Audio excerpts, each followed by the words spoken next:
खुशामदीद इस्तकबाल आप सबका। गुड मॉर्निंग, बहुत बहुत स्वागत और बहुत बहुत शुक्रिया। प्रोग्राम सलाम जीके का आगाज हुआ चाहता, मैं आसिफ रशीद आपके साथ 8:37 हुआ चाहते हैं। ठीक 10 बजे तक हमारा और आपका साथ रहेगा। नाजरीन, आज अंग्रेजी कैलेंडर के मुताबिक हिस्ट्री ऑफ द डे तो हम आपके सामने रखते ही हैं। कई अहम तरीन वाक़यात हिंदुस्तान और आलमी तारीख में जो आपके सामने होते हैं, मगर साथ साथ आज इस्लामिक कैलेंडर मुहर्रमुल हराम का भी पहला दिन है। आप सबको नए साल की बहुत बहुत मुबारक। उम्मीद और दुआ कि नया साल आपके लिए भरपूर खुशियां लेकर आए। शुरुआत कुछ अहम तरीन मौज़ूआत, खबरों, तज्ज़ियों और तबसरों के साथ होगी, लेकिन इन सारे मौज़ूआत पर जाने से पहले हिस्ट्री ऑफ द डे के स्पेशल फॉर्मेट से हमें और आप सबको गुजरना है। जीके 24/7 न्यूज़ और गुलिस्तान न्यूज़ के तमाम सोशल मीडिया प्लेटफॉर्म्स पर भी आप हमारे साथ हैं। उम्मीद और दुआ कि आप सब बखैर आफियत से होंगे। और जब तक हम आज के मौज़ूआत पर जहाँ तक बात है, तो उसमें बैनुल-अक़वामी सतह की कुछ खबरें, कौमी सतह के चंद अहम तरीन मामलात और मुहर्रमुल हराम के आगाज़ के साथ ही कई रियासतों और मरकज़ के ज़ेर-इंतज़ाम इलाक़ों की जानिब से रहनुमा खतूत जारी किए जाते हैं। और रहनुमा उसूलों के मुताबिक कई ऐसे बड़े फैसले जिस पर तनकीद भी हुकूमती सतह पर होती है। जम्मू कश्मीर भी आएंगे मरकज़ के ज़ेर-इंतज़ाम जम्मू कश्मीर के साथ लद्दाख यूनियन टेरिटरी में मौसम से लेकर खेल और एंटरटेनमेंट से लेकर सियासत तक के प्रोग्राम में शामिल करेंगे। हुकूमती सतह पर कुछ फैसले और कुछ मेजर इवेंट्स के लिए तैयारियां आज सर फहरिस्त रहेंगे। मेरे साथी ज़हूर मेरे साथ स्टूडियो में मौजूद हैं। प्रोग्राम का आगाज होगा फॉर्मेट के मुताबिक हिस्ट्री ऑफ द डे के साथ और उसके बाद आज के मौज़ूआत की जानिब बढ़ेंगे। बहुत शुक्रिया आसिफ। तो नाज़रीन, प्रोग्राम की शुरुआत फॉर्मेट के हिसाब से हिस्ट्री कैलेंडर का आज पहला महीना है, पहला दिन है मुहर्रमुल हराम का, लेकिन अंग्रेजी कैलेंडर के मुताबिक आज जून की 17 तारीख है और मंगलवार का दिन है। लेकिन माजी में आज के दिन कौमी और बैनुल-अक़वामी सतह पर क्या कुछ हुआ है, चंद अहम वाक़ात है, एक एक करके आपके सामने आएंगे। और आपको बता दें कि आज के दिन 1609 में नीदरलैंड, इंग्लैंड और फ्रांस ने 12 साल के मुआहिदे पर दस्तखत किए थे, मेमोरेंडम साइन हुआ था। आज के दिन 1799 में नेपोलियन बोनापार्ट ने इटली को अपनी सुल्तनत में शामिल किया था। 1885 में आज के दिन स्टैचू ऑफ लिबर्टी न्यूयॉर्क की बंदरगाह पहुंची। इसकी शुरुआत भी आज के दिन हुई थी साल 1885 में। 1917 में आज का दिन महात्मा गांधी ने साबरमती आश्रम में हरदेकंज को अपनी रिहाइशगाह बनाया, यहाँ वो रिहाइश पजीर हुए। 1938 में आज के दिन जापान ने चीन के खिलाफ जंग का ऐलान किया था। दो मुल्कों के दरमियान जंग की शुरुआत आज के दिन हुई थी। 1944 में जर्मनी ने दूसरी जंग अजीम में हथियार डाल दिए खुद को पीछे। इसकी शुरुआत भी आज के दिन हुई थी साल 1944 में। आज के दिन 1974 में बरतानिया की पार्लियामेंट में बम धमाका हुआ, 11 लोग जख्मी हो गए। 1991 में राजीव गांधी को बाद-अ-स्मरक भारत रत्न दिया गया था और आज के दिन इस अवार्ड से उन्हें सरफराज किया गया था। साल 2003 में आज से 23 वर्ष कबल फ्रांस में 165 ईरानी दहशतगर्द गिरफ्तार हुए। और आज के दिन साल 2004 में आज से 22 वर्ष कबल मरीख पर जमीन की चट्टानों से मिलते जुलते पत्थर मिले। इसकी शुरुआत बाज़ाब्ता तौर पर आज के दिन हुई थी। साल 2004 में ही आज के दिन बगदाद में फौज के भर्ती मरकज पर धमाके में 42 अफराद हलाक हुए, जबकि 127 दीगर जख्मी हुए। और आज के दिन 2017 में पुर्तगाल में जंगल की आग से 64 लोगों की मौत हुई और 204 दीगर जख्मी हुई। ये चंद वाक़ात थे कौमी और आलमी सतह की माजी में आज के दिन क्या कुछ हुआ है, जो हमने एक एक करके आपके सामने रखा। अब आगे बढ़ेंगे और सबसे पहले आपको फ्रांस लिए चलेंगे, जहां पर G7 ममालिक का इजलास जारी है। और आज का दिन खासकर भारत के लिए आज का दिन काफ़ी अहम है, क्योंकि आज वज़ीर-ए-आज़म मोदी और अमेरिकी सदर डोनाल्ड ट्रंप के दरमियान दो तरफा मुलाकात मुतवक्का है।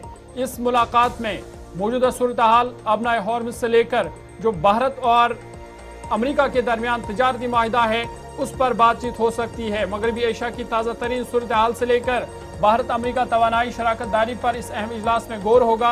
और आज वज़ीर-ए-आज़म मोदी और अमेरिकी सदर डोनाल्ड ट्रंप के दरमियान ये अहम मुलाकात मुतवक्का है।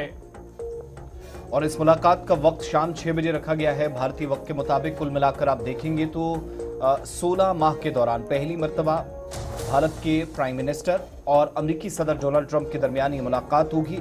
और ये ऐसा पहला मौका होगा कि एक तवील मुद्दत के बाद, जब से ये जिम्मेदारी वज़ीर-ए-आज़म को मिली या वज़ीर-ए-आज़म ने 12 साल हुकूमत में मुकम्मल किए, तब से लेकर अब तक। प्लस दूसरी साइड इस बात पर भी नज़र कि क्या अमेरिका और भारत उतार चढ़ाव या तलखियां रिश्तों में रहीं, उसके बावजूद भी मुलाकात कर रहे हैं। इसके नतीजे क्या निकलेंगे? ये तो एक वो मंच है जो G7 इजलास है, जिसमें भारत ने भी शिरकत की, लेकिन G7 ममालिक में जो पहले G8 हुआ करता था, 1975 में शुरुआत हुई, 76 में कनाडा भी शामिल हुआ, 1998 में रूस भी शामिल हुआ, फिर G8 इसको बना दिया गया। फिर वक्त गुजरने के साथ साथ 2014 में एक और फैसला हुआ, यूक्रेन के खार्किव रीजन पर जब कब्जा होता है तो उस वक्त यूक्रेन के खिलाफ होने वाली इस कार्रवाई पर इस सारे ग्रुप से, जिसको G8 का नाम दिया गया था, रूस को निकाल दिया गया। अब G7 का मुल्क कहलाते हैं यहाँ, जिसमें फ्रांस, इटली, जर्मनी समेत अमेरिका की शिरकत होती है, लेकिन जो पार्टनर्स ममालिक है, दोस्त ममालिक है, उनको भी बुलाया जाता है। तो वज़ीर आज़म को बुलाया गया था। बड़ी बात यह है कि आज इस मुलाकात को 16 महीनों के दौरान आप होते हुए देखे थे। जब इक़्तिदार वापस अमेरिकी सदर ने संभाला था तो उस वक्त भारत के प्राइम मिनिस्टर की तरफ से वज़ीर आज़म मोदी की जानिब से, उस वक्त हमें याद है, एक्स पर पोस्ट किया गया था, मुबारकबाद दी गई थी। उसके बाद टेलीफोनिक कन्वर्सेशन कई बार होती रही है। फिर इसी साल कुछ दिन पहले जून के महीने में 10 तारीख को प्राइम मिनिस्टर ने जब वज़ारत उज़्मा के ओहदे पर अपने 12 बरस मुकम्मल किए, हुकूमत ने 12 साल पूरे किए, तो अमरीकी सदर की जानिब से भी मुबारकबादी का पैगाम आया। दुनिया भर के मुख्तलिफ ममालिक से सरबराहान की जानिब से मैसेजेस मिल रहे थे, उसमें अमेरिका भी शामिल था। लेकिन खास बात यह है कि अमरीकी सदर इसलिए कभी नज़दीक तो कभी दूर चले गए क्योंकि पाकिस्तान की काफ़ी अपने इस दौर इक़्तिदार में उनने तारीफ़ें की हैं।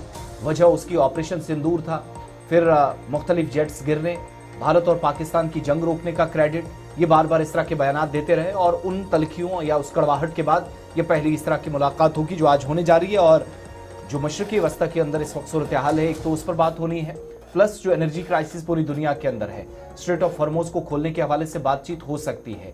आज 17 जून है, शाम 6 बजे का वक्त, फ्रांस के अंदर G7 ममालिक की जब बैठक हो रही है, मीटिंग हुई है, तो उसके हाशिए पर यह मुलाकात हो रही है 16 माह की तवील मुद्दत के बाद। लेकिन क्या ये पॉजिटिव नतीजों की तरफ लेकर जाएगी, ये देखने वाली बात होगी। एक खबर आपके सामने, लेकिन दूसरी खबर भी जो इससे मिलती जुलती है, जहां पर ट्रंप और वज़ीर आज़म एक साथ बैठे थे और वहां पर भी एक मुख्तसर मुलाकात हुई, हैंडशेक हुआ, स्माइल्स दोनों तरफ से दी जा रही थी। लेकिन G7 इजलास में वज़ीर आज़म की जानिब से जब तकरीर की गई तो उन शहरियों का मामला उठाया गया जो अमरीकी हमले में मारे गए हैं। अब नए हरमुज में 2 रोज कबल, आप सबको याद होगा, जहां पर 3 लोगों की मौत हुई थी, 4 दिनों में 3 हमले हुए और ये मामला अब वज़ीर आज़म की जानिब से वहां पर उठाया गया जहां इंटरनेशनल मंच पर या इस इंटरनेशनल स्टेज पर इस तरह की बात की जा सकती थी, वहां भारत की तरफ से अपनी बात रखी गई। आप सबको याद होगा कि कुछ दिन पहले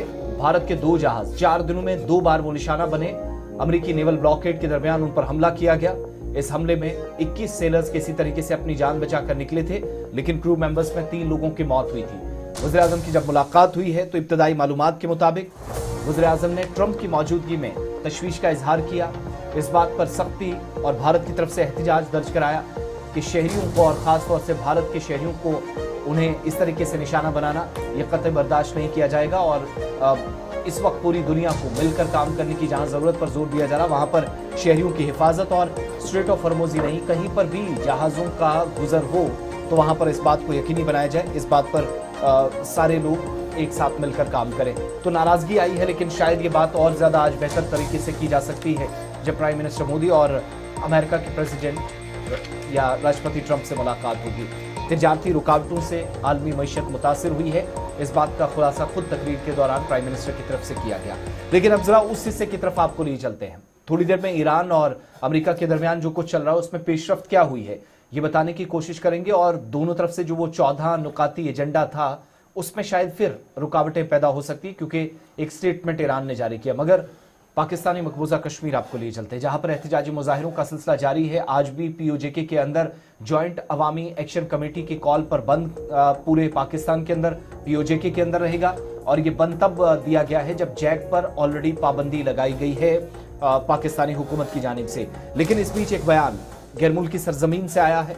अल्ताफ हुसैन जो पाकिस्तान की आर्मी को, पाकिस्तान के एस्टैब्लिशमेंट को हद तनकीद बना रहे हैं, और ये तस्वीरें रात देर गए की है POJK के अंदर जहां पर एहतजाजी मुजाहिरे चल रहे थे, दिन में भी प्रोटेस्ट चल रहे हैं। सबसे मुतासरा अजला में पुंछ जो POJK के पास उस वक्त उस साइड वाला हिस्सा है, प्लस भिम्बर से लेकर मुजफ्फराबाद तक मुतअद्दिद मकामात पर आज भी पैदल मार्च निकालने का फैसला किया। लेकिन मुजाहिरीन के ऊपर ये हेलीकॉप्टर्स घूमते हुए देखे गए, जिस पर तशवीश का इजहार किया जा रहा है कि क्या मुजाहिरीन को अब भी पाकिस्तानी इस्टेब्लिशमेंट इस्लामाबाद रोकने की कोशिशें कर रहा है, जोर जबरदस्ती करके उन शहरियों में जहां पर 150 से 200 के करीब हलाकतें हुई हैं। लेकिन पाकिस्तान के अंदर एक तवील मुद्दत तक सियासी सरगर्मियों का हिस्सा रहने वाले मुत्तहिदा कौमी मूवमेंट या MQM के जो बानी हैं अल्ताफ हुसैन, जो लंदन के अंदर है, जिनने पाकिस्तानी फौज, पाकिस्तान की मौजूदा हुकूमत, करंट रेजीम पर एक तकरीब से खिताब करते हुए हमला किया, जिनने कहा कि POJK में आम शहरियों के हुकूक की पामाली हो रही है। अब तो यहां तक नारा लगाया गया कि हुकूक मांगने वाले कश्मीरियों को जब गद्दार कहा जा रहा है तो वो पाकिस्तान के साथ इस सूरत में रहना पसंद बिल्कुल भी नहीं करेंगे। सियासी बहस काफी तेज अल्ताफ हुसैन के इस बयान के बाद हो गई है। 48वीं एनिवर्सरी थी all Pakistan Muttahida students organization APMSO की, जहां पर अल्ताफ हुसैन की जानिब से पाकिस्तान में जमहूरी हुकूक का कत्ल करने का पाकिस्तान के कानून नाफिज करने वाले इदारों, एस्टेब्लिशमेंट या सो कॉल्ड पाकिस्तान के आजाद जम्मू कश्मीर कहलाने वाले उस हिस्से की हुकूमत पर या वहां के कायदीन पर लगाया और कहा कि जिन लोगों की मौत हुई है, जिसमें बच्चे और बुजुर्ग भी हैं, वो ये दावा कर रहे हैं उनकी तादाद बहुत ज्यादा है जो कौम से, अवाम से, मुल्क से छुपाई जा रही है। और जिस कश्मीरी ने अपने हक की खातिर सड़कों का रुख किया, उस कश्मीरी पर एक बार फिर से गद्दारी का टैग पाकिस्तान की एस्टेब्लिशमेंट ने लगाया है। अल्ताफ हुसैन को जरा सुनिएगा, जो MQM के फाउंडर है, लंदन में एक तकरीब से खिताब कर रहे थे। कश्मीर में, पूरे कश्मीर में और खुसूसन रावलाकोट रेंजर्स ने, पुलिस ने जिस तरह घरों में घुसकर, जिस तरह दुकानों में घुसकर लूट मार की है और गोलियां स्ट्रेट फायरिंग की है, स्ट्रेट फायरिंग, कितने कश्मीरी शहीद किए, उसकी कोई अभी तक सही इत्तला इसलिए नहीं मिल सकी है कि कश्मीर में सर्वर, वहां का जो इंटरनेट होता है वो बंद कर दिया है, वहां का जिससे इंटरनेट चलता है उसको डाउन कर दिया उस सिस्टम, तो सही इत्तला कैसे है? मैं यहां पर किसी बच्चियों को बुलाकर मिसाल नहीं दे सकता, लेकिन आप अंदाजा करें, सिर्फ आंखें बंद करके सोचें, कश्मीर में जो गोलियां चली हैं उससे सिर्फ मर्द ही नहीं मरे, बल्कि छोटे छोटे बच्चे, बच्चियां मुस्कुराते हुए अल्लाह को प्यारे हुए।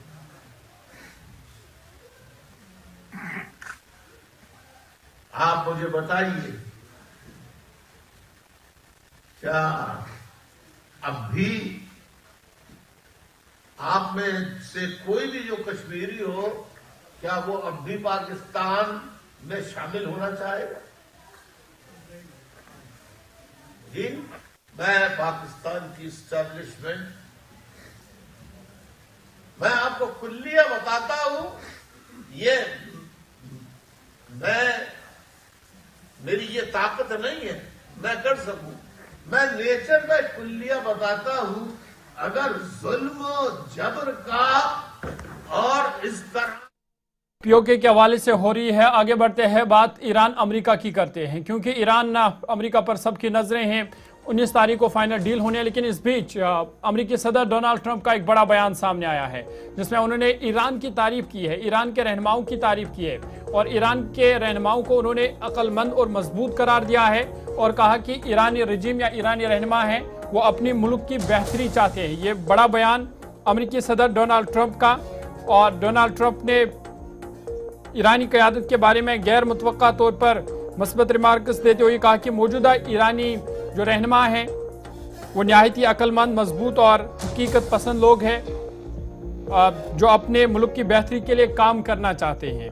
ट्रंप ने कहा कि ईरानी क़यादत के साथ मामला तय करना निस्बतन आसान है और वो इंतहा पसंदाना सोच के हामिल नहीं, बल्कि अपनी कौमी मफादात और अवाम की फलाह पर तवज्जो दे रहे हैं। साथ ही साथ अमेरिकी सदर के इस बयान को आलमी सतह पर खासी अहमियत दी जा रही है, क्योंकि ईरान और अमेरिका के ताल्लुकात तवील अरसे से कशीदगी का शिकार रहे हैं। और इससे पहले अगरचे डोनाल्ड ट्रंप ये दावा कर चुके हैं कि उन्होंने ईरानी रजीम को ख़त्म किया, लेकिन दूसरी तरफ से अब जबकि मुआहिदा होने जा रहा है, लेकिन उससे पहले ये बयान कि ईरानी क़यादत को उन्होंने अक्लमंद और मजबूत करार दिया। इस पर इस वक्त आलमी सतह पर बहस हो रही है कि क्या ये अमेरिकी सदर की एक किस्म की चापलूसी तो नहीं है, ताकि जो हतमी मुआहिदा है वो फाइनल हो जाए। इसको ज़रूर हमें दो चीज़ों से समझना पड़ेगा। एक तो बयान में तजाद है, कुछ दिन पहले तक कि ईरान की इस क़यादत को हम बदलना चाहते हैं, और जब हमला किया गया था तो रिजीम चेंज का नारा दिया गया था। जब वो रिजीम चेंज नहीं हुई, व्हाइट हाउस के अंदर खुद इस बात को लेकर तजाद पाए गए। अमेरिका में एपिक फ्यूरी ऑपरेशन, फिर ऑपरेशन फ्रीडम के खिलाफ काफ़ी ज़्यादा आवाज़ें उठी, कई लोग व्हाइट हाउस से अलग हो गए, एक तरह से वहाँ रिजीम चेंज हो गई। तो फिर उन्होंने बिल्कुल सॉफ्ट टोन टुवर्ड्स तेहरान कर ली। आज जब मुआहिदा बिल्कुल हतमी स्टेज पर खड़ा है, डिजिटल साइन हो चुके हैं, 19 तारीख यानी परसों जुमे के रोज़ स्विट्ज़रलैंड के अंदर जिनेवा में फाइनल डिस्कशन के बाद उस पर जाकर हस्ताक्षर होने हैं, दस्तखत किए जाएंगे। उससे पहले इस तरह की बात करना, ये ईरान को दरअसल उस डील की तरफ लाना है। बहुत सारे मुबस्सिरीन का इस तरह से ख्याल है। दूसरी बात ये याद रखिएगा कि 24-48 घंटे पहले जो कार्रवाइयाँ हुई उस पर भी नाराज़गी उन्होंने इजराइल पर जाहिर की है। तो बहुत सारे लोगों का ये भी अब ख्याल है, वो इस तरीके से इस बयान को देखते हैं कि शायद इजराइल के हाथ से, अमेरिका के हाथ से इजराइल आहिस्ता आहिस्ता निकला है, जो कार्रवाइयाँ अब कर रहा है और अपनी मर्जी से कर रहा है। और इस मुआहिदे में लेबनान की काफ़ी बात हो रही थी, जो अगली खबर में आपको बताएंगे। लेकिन अब इस सारी सूरत हाल पर ट्रंप भी मजबूर हुए उस क़यादत की तारीफ करने के लिए जिसके नाम पर सबसे पहले हमला किया गया और कहा गया कि रिजीम चेंज करने के लिए हमला हुआ। आयतुल्लाह अली खमनेई की शहादत, उनके तमाम 40 से 48 कमांडर की शहादत पहले ही हमले में 28 फरवरी 2026 को। आज अगर 4 महीने बाद उन तमाम लीडर्स की, उनकी क़यादत की, उनकी हिम्मत और शुजाअत की आज तारीफ हो रही हो, तो आप अंदाज़ा लगाइएगा कि अक़वामे मगरिब किस तरीके से झुकी है ईरान की क़यादत और अस्करी क़ुव्वत के सामने। ज़रा बयान सुनिएगा जिन अल्फाज का इस्तेमाल अमेरिकी सदर डोनाल्ड ट्रंप ने किया। Better than anybody. The first group, they're all dead. The second group, they're dead. A part of the third group is gone. And we're dealing with people that I think are very rational people. I mean, they were nice to deal with. They were strong people, smart people. I think actually they're smarter than the first and second group. But they're not radicalized, and they're, looking to help their country. So, again, I don't believe the regime change, because you know better than anybody. The first group, they're all dead. The second group, they're dead. A part of the third group is gone. And we're dealing with people that I think are very rational people. I mean, they were... इस रजीम को जिसमें कह रहे हैं कि पहली क़यादत, second line leadership, वो क़यादत भी हमने ख़त्म कर दी है, लेकिन जो तीसरी लाइन है वो बहुत अपने मुल्क की बेहतरी के लिए काम करे, और ये पेशरफ्त की क़यास आराइयाँ भी हैं जब इस तरह के स्टेटमेंट्स आना शुरू हुए हैं। लेकिन क्या पेशरफ्त होगी या नहीं, इसमें एक रुकावट बन सकती है, वो है लबनान। बैरूत के अंदर ताज़ा कार्रवाइयों के बाद ईरान ने भी बड़ा सख्त रुख अपनाया है। ईरान ने जंग के खात्मे को इजरायली इनखला से मशरूत किया है, यानी शर्त रखी है कि जंग तभी खत्म होगी, डील हमारी तरफ से तभी पूरी होगी जब लबनान से इजरायली फौज, जिन इलाकों में तकरीबन 30% इलाके खाली करके 3.5 लाख के आसपास लोगों को निकाला गया है, उस आबादी को वापस वहां पर बसाने का काम करेंगे और इजरायली अफवाज का इनखला हो, फौज यहां से निकल जाए। इजरायली मौजूदगी मुआहिदे की खिलाफ वर्जी तेहरान के मुताबिक, और सवालात अब भी बरकरार हैं उस अमन मुआहिदे पर जिसको बिल्कुल हतमी शक्ल तक पहुंचाने का दावा अमेरिकी सदर डोनाल्ड ट्रंप कर रहे थे। सैयद अब्बास अरागची जो इस डील में बड़ा फेस है, जो साइन करने के लिए स्विट्जरलैंड भी जा सकते हैं, लेकिन इजराइल की अफवाज या इजराइल डिफेंस फोर्सेज और फिर एयर फोर्सेज की तरफ से जो रेड्स की गई हैं, कार्रवाइयां बैरूत के अंदर की गई हैं, हजारों लोगों की अमवात हुई हैं, उस इलाके को क्या इजराइल मुकम्मल तौर पर खाली करेगा या नहीं, ये एक रुकावट बन सकती है। क्योंकि वहां से अभी बयान आना बाकी है जो कह रहा है कि हम इस मुआहिदे के तो बड़े दुश्मन हैं, सवाल ही पैदा नहीं होता है। मुल्क की सॉवरेनिटी के लिए, मुल्क की हिफाजत के लिए इजराइल किसी भी हद तक जाएगा और तेहरान के खिलाफ कार्रवाइयां करेगा। उस पुरानी कमिटमेंट को बेंजामिन नेतन्याहू और उनके सिक्योरिटी ऑफिशियल्स बार बार दोहरा रहे हैं। तो ऐसे में क्या जिस बात पर तेहरान वजिद है कि लेबनान को या लेबनान के शहरों को मुकम्मल तौर पर खाली करके इस मुआहदे को आगे बढ़ाया जा सकता है। इजरायली फौज की वापसी लाजमी करार दी जा रही है, वो होगा या नहीं, लेकिन अब्बास अरागची के मुताबिक हमारी ये रेड लाइन है। And since the start of Monday morning, after reaching the agreement Monday, I mean Tehran time, the announcement of ending the war was released, but the official start of the Memorandum of Understanding will be on Friday. The announcement of putting an end to the war was announced Monday morning. This is very important, and it has been mentioned in the Memorandum of Understanding. This will be lasting. We need to end war. War will be ending everywhere on all fronts, including Lebanon. And due to the relations between war in Lebanon and the aggression of Israel on South Lebanon and the war on Iran, these two fronts, Iran and Lebanon, are quite connected to each other. And since the very first day, the Islamic Republic of Iran has considered the end of the war in Lebanon is quite connected to putting an end to the war on Iran. And at the time where we reached an agreement regarding a ceasefire, the truce was announced on all fronts, and we were confirming the Lebanon front as well. Now, we can say that the end of the war in Lebanon will be also connected and related to the end of the war. तमाम fronts पर military operation समाप्त किया जाए, खत्म किया जाए, Syed Abbas Araghchi बात कर रहे थे। लेकिन तेहरान की सपोर्ट में मुस्लिम ममालिक होने ना होने और बहुत ज्यादा बातें इस पर हुई, मगर पाकिस्तान हथियारों की सप्लाई या किसी न किसी तरीके से लॉजिस्टिक सपोर्ट प्रोवाइड करता रहा, ये मुख्तलिफ रिपोर्ट्स में दावा किया गया। अब जब जंग एक तरह से खत्म भी हुई है, दोबारा होने के आसार भी हैं, सब कुछ अभी ठीक नहीं है, ये नहीं कहा जा सकता, लेकिन इस्लामाबाद तेहरान की मदद कर सकता है।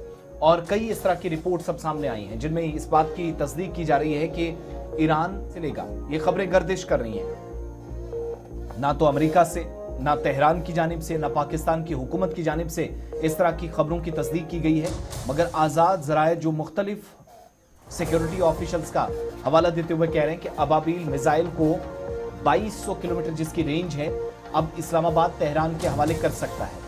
पाकिस्तान या ईरान की जानिब से इस पर ऑफिशियल कंफर्मेशन होगी, मजीद इस पर बात की जा सकती है, लेकिन अबाबील बैलिस्टिक मिसाइल पाकिस्तान की उन पहली बैलिस्टिक मिसाइल्स में से एक है जो 1500 से 2200 किलोमीटर की रेंज है, जो दुश्मन के किसी भी ठिकाने को सटीकता के साथ पाकिस्तानी फौज के दावे के मुताबिक निशाना बना सकती है। अबाबील मिसाइल उन मिसाइलों में से एक है जिसका टेस्ट पिछले 6 वर्षों में 2 बार किया गया, जिसको कामयाब तजर्बा पाकिस्तानी अथॉरिटीज बताती रही। और इस तरह अगर सपोर्ट होती है तो ये पहला ऐसा मौका होगा जब MIRV कैपेबल जो अबाबील मिसाइल कहलाती है पाकिस्तान की, इस तक तेहरान का पहला इस तरह का एक्सेस होगा अगर ऑफिशियल कंफर्मेशन हो जाती है।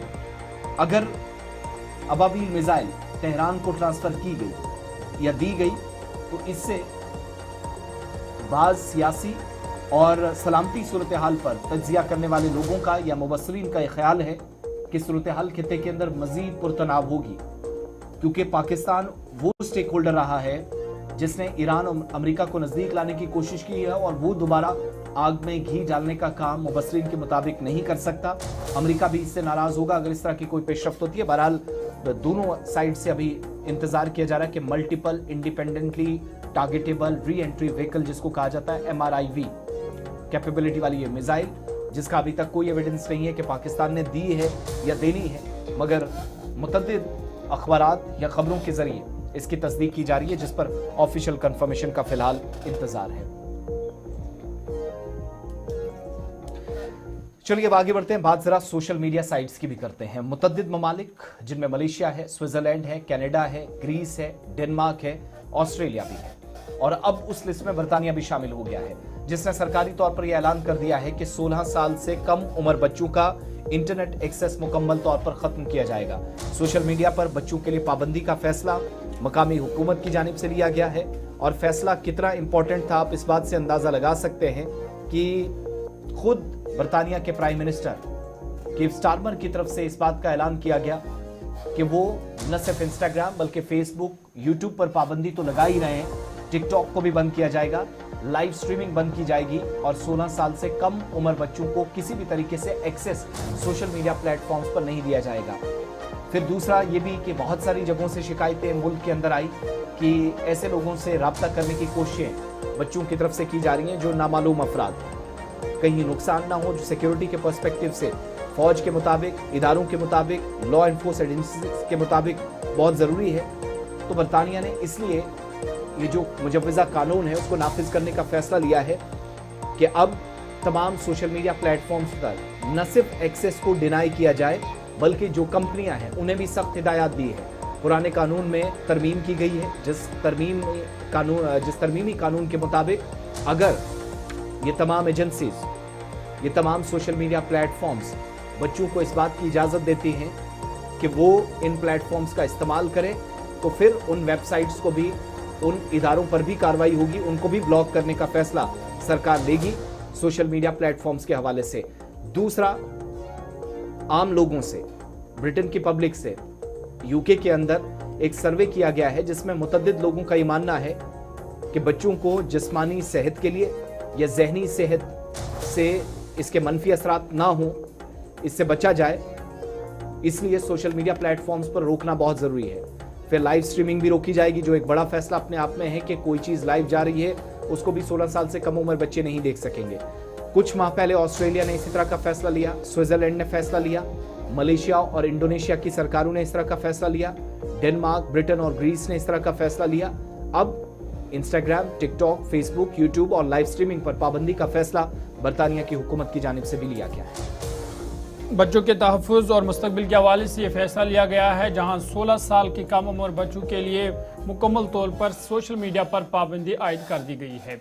बढ़ते आगे बात मुल्क की सलामती सूरत हाल के हवाले से करते हैं और आपको बता दें कि दिल्ली पुलिस ने एक बड़ी कार्रवाई की है और बड़ी कार्रवाई करते हुए कई अफराद को गिरफ्तार किया गया है जबकि उनसे हथियार भी बरामद किया गया है। दिल्ली पुलिस ने मुबैना ISI से मुंसलिक नेटवर्क को मुकम्मल तौर पर बेनकाब किया है जिसमें 7 अफराद की अब तक गिरफ्तारी हुई है।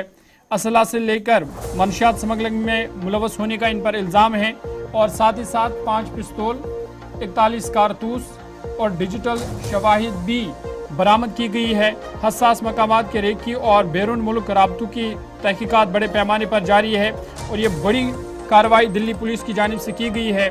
दिल्ली पुलिस की स्पेशल सेल ने बड़ी कार्रवाई में पाकिस्तान की खुफिया एजेंसी ISI से मुबैना तौर पर मुंसलिक असल्ला और मंशात स्मगलिंग के बड़े नेटवर्क का पर्दाफाश करते हुए 7 अफराद को अब तक गिरफ्तार कर लिया है। पुलिस के मुताबिक गिरफ्तार मुल्जिमान पाकिस्तान में मौजूद हैंडलर्स की हिदायत पर काम कर रहे थे और ड्रोन्स के जरिए पंजाब के रास्ते असल्ला और मंशियात मंगवा कर दिल्ली और NCR के मुख्तलिफ इलाकों तक पहुँचाते थे। हुकाम का कहना है कि कार्रवाई के दौरान 5 नेम खुद मुख्तार पिस्तौल, 41 जिंदा कारतूस, 7 मोबाइल फ़ोन और एक गाड़ी भी इनसे बरामद की गई है जबकि मोबाइल फ़ोन से हासिल शुदा डिजिटल शवाहिद में मुबैना तौर पर पाकिस्तान में मौजूद हैंडलर से राबतों के सबूत भी मिले हैं। पुलिस के मुताबिक मुल्जिमान ने बाज़ हसास मकामात की रेकी करके वीडियोज़ और मालूमात बैरून मुल्क भेजी थी।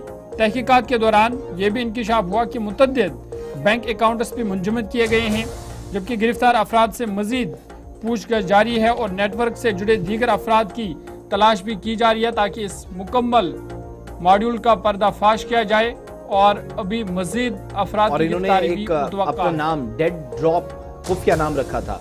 मुतअद्दिद चैट्स पकड़ी गई हैं, वॉइस मेमोज पकड़े गए हैं, ऐसा कंटेंट मिला है जो पाकिस्तान में मौजूद जो हैंडलर्स थे उनसे राब्तों का जो इंकिशाफ हुआ है उसकी तस्दीक भी कर रहा। और ये जो तमाम लोग पकड़े गए हैं मंशियात तो पहुंच ही रहे थे, हथियारों की गैरकानूनी तिजारत से हासिल होने वाले जो पैसा था उसका इस्तेमाल मुतअद्दिद बैंक अकाउंट्स में के जरिए किया गया जिनको अब फ्रीज किया गया है, वो भी तब जब एजेंसी के हत्थे ये चढ़े हैं। फिर सोशल मीडिया प्लेटफॉर्म्स के जरिए एजेंसीज की तरफ से एक ऐसा ट्रैप बिछाया गया, एक ऐसा जाल बिछाया गया जहां ये तमाम लोग फंसे और एक एक करके इन सब की गिरफ्तारियां हो सकता है कि नेटवर्क बहुत बड़ा हो, जिस तरफ इशारा किया जा रहा है। जतन पकड़ा गया है, इसमें मोहित पकड़ा गया है, इमरान पकड़ा गया है, उसके साथी पकड़े गए हैं, आरिफ पकड़ा गया है। ये एक एक करके तस्वीरें वो जो दिल्ली पुलिस की सेल की तरफ से जारी की गई है। बहरहाल आईएसआई के इशारों पर एजेंसीज के मुताबिक ये सब काम हो रहा था। इस नेटवर्क को फिलहाल दिल्ली और आसपास के इलाकों में बेनकाब किया गया है। अब जरा बात करते हैं आज के दिन की। इससे पहले हम जम्मू कश्मीर आए, तकरीबात का आगाज हो गया है। मुहर्रमुल हराम का पहला दिन, नए साल की आप सबको बहुत बहुत मुबारकबाद। लेकिन साथ साथ हुकूमती सतह पर पैगामात अहकामात का सिलसिला भी शुरू हो गया है। नए साल के या नववर्ष के मौके पर इस्लामिक कैलेंडर के मुताबिक जहां मुबारकबादी के पैगामात मौसूल हो रहे हैं, वहीं पर हुकूमती सतह पर कुछ सख्त फैसले लिए जा रहे हैं। उत्तर प्रदेश रियासत के अंदर रियासती सतह पर हुकूमत ने यह फैसला लिया है कि हथियारों की नुमाइश पर मुकम्मल तौर पर पाबंदी आयद रहेगी। जुलूस में जहां पर नोहाखानी के दौरान अज़ादार कई बार हथियारों का इस्तेमाल करते रहे हैं, लखनऊ और इसके आसपास के इलाकों में इस तरह की तकरीबात माजी में होती रही हैं। अब रियासती हुकूमत ने एक बड़े फैसले के तहत इस बात पर पाबंदी आयद कर दी है कि किसी को भी अमनो कानून में रखना डालने की इजाज़त नहीं होगी। ये जो सख्त हिदायत वज़ीर आला योगी आदित्यनाथ की तरफ से जारी की गई हैं, वो कह रहे हैं कि ये मातम का मौका है, ताकत का मुजाहिरा करने का बिल्कुल भी नहीं।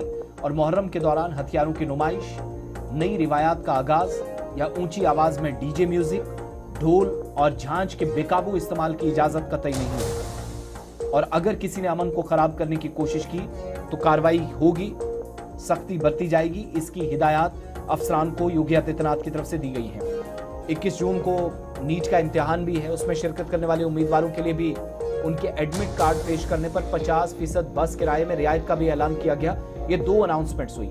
लेकिन ताजिए जब जुलूस होंगे तो 10 से 12 फीट तक ताजियों की ऊंचाई जो है वो बहुत सारी जगहों पर अलम पाक लेकर या झंडू के साथ जब जुलूस निकाले जाएंगे तो 10 से 12 फीट ऊंचे ये सिर्फ होने चाहिए, इससे ज़्यादा इसकी इजाज़त नहीं होगी। और हर किसी के अकीदे का एहतराम करना ज़रूरी है, लेकिन नई रिवायात का क़याम किसी सूरत में काबिल कबूल वज़ीर आला के मुताबिक नहीं होगा। और किसी भी हादसे को रोकने के लिए ताजियों की जो ऊंचाई है वो मुकर्रर मयार के मुताबिक रखी जाए, इस बात पर जोर दिया गया है। 59 अजला में इम्तिहान भी होना है। मुहर्रम की तैयारियां भी साथ साथ तमाम अजला के अंदर पहले से चल रही थी, तो अब किसी भी तरीके से कहीं पर कोई नुकसान ना हो, बहुत अच्छे माहौल में ये पूरा निज़ाम चले, इस बात को यकीनी बनाने की कोशिश की जा रही है। और साथ साथ आने वाले इवेंट्स, तकरीबात, ये जितने भी त्योहार हैं, उस हवाले से भी तकरीब जब होने जा रही है तो इस सिलसिले में बाज़ाबिता तौर पर ये तैयारियां अथॉरिटीज़ की जानिब से की जा रही थी। तो एक तो वो हमने देखा है कि हुकूमती सतह पर इस तरह की कोशिशें शुरू हो गई हैं कि कहीं पर गैर ज़रूरी कोई इक़दाम ना हो, कोई ऐसी रिवायात नज़र ना आए जहाँ जानी नुकसान हो। माजी में इस तरह के वाक़यात हुए हैं और उसके बाद इस तरह के अनफॉर्चुनेट इंसिडेंट से बचा जाए, कोशिश ये भी रही है। मुहर्रम के हवाले से बात हो रही है तो ज़रा एक एक करके तस्वीरें भी बताएंगे। जम्मू कश्मीर के मुख्तलिफ हिस्सों में आज मजहबी अक़ीदत व एहतराम के साथ और इस साल के आगाज़ के साथ पुरनम आंखों के साथ तकरीबात का आगाज़ हो गया है। पुंछ की तस्वीरें आपके सामने हैं, जहाँ आज मुहर्रमुल हराम के आगाज़ के साथ ही इमाम बारगाह पुंछ में अलम मुबारक चढ़ाया गया है। और ये तस्वीरें हैं पुंछ शहर की। दुनिया भर में मुहर्रमुल हराम के मुक़द्दस महीने का आगाज़ अक़ीदत व एहतराम के साथ किया गया और इमाम बारगाह पुंछ में अलम पाक चढ़ाने की तकरीब हर बरस मुनक़्क़िद होती है। तो उस रिवायत को बरकरार रखते हुए और मजालिस आज़ा और दीगर जो मजहबी तकरीबात है उसका बाकायदा आगाज़ आज से हो गया है। और अज़ादारान ने इमाम हुसैन अलैहिस्सलाम की बड़ी तादाद ने आज पहली तकरीब में शिरकत की है। शहदाए करबला को आज शानदार अल्फाज में खराज तहसीन पेश किया जा रहा है और इस पैगाम हक़, सब्र और कुर्बानी के मैसेज को, उस संदेश को आम करने की भी कोशिश है। मुंतज़मीन भी ये बता रहे हैं कि यक़ुम मुहर्रम से लेकर 10 मुहर्रमुल हराम तक, यौम आशूरा तक मजालिस, जुलूस आज़ा और मातमी प्रोग्रामों का सिलसिला जारी रहेगा। जो महफिल का भी आगाज़ हुआ है, अलम पाक जब चढ़ाई गई है तब की तस्वीर आपके सामने। मकसद ये है कि शहदाए करबला की याद को ताज़ा किया जाए, उनकी अजीम कुर्बानियों को खराज तहसीन पेश किया जाए और उनके उस पैगाम को आम किया जाए जो पैगाम हक़ है, सब्र और कुर्बानी का पैगाम है। जम्मू कश्मीर के तमाम अजला के अंदर, शहर श्रीनगर से भी इतलात हैं कि सख्त सिक्योरिटी इंतजाम पहले से किए गए हैं। सालाना अमरनाथ यात्रा का भी कुछ दिनों में आगाज़ होना है और दूसरी जानिब मुहर्रमुल हराम के सिलसिले में सूबाई इंतजामिया कश्मीर के अंदर, जम्मू के अंदर तकरीबात को पहले से हतमी शक्ल श्रीनगर से बारामूला, बांडीपुरा से लेकर बडगाम तक पहले दी चुकी है। इधर तमाम शिया अंजुमनों की जानिब से पहले ही हुकूमत के साथ वज़ीर आला की मौजूदगी में, काबीना वज़रा की मौजूदगी में इजलास में भी शिरकत की थी। राशन, बिजली, पानी और दीगर ज़रूरी जो कामकाज है उस हवाले से तफसीली तबादला ख्याल हुआ था, जिस प्लान के मुताबिक हुकूमत ने अपना काम शुरू किया है।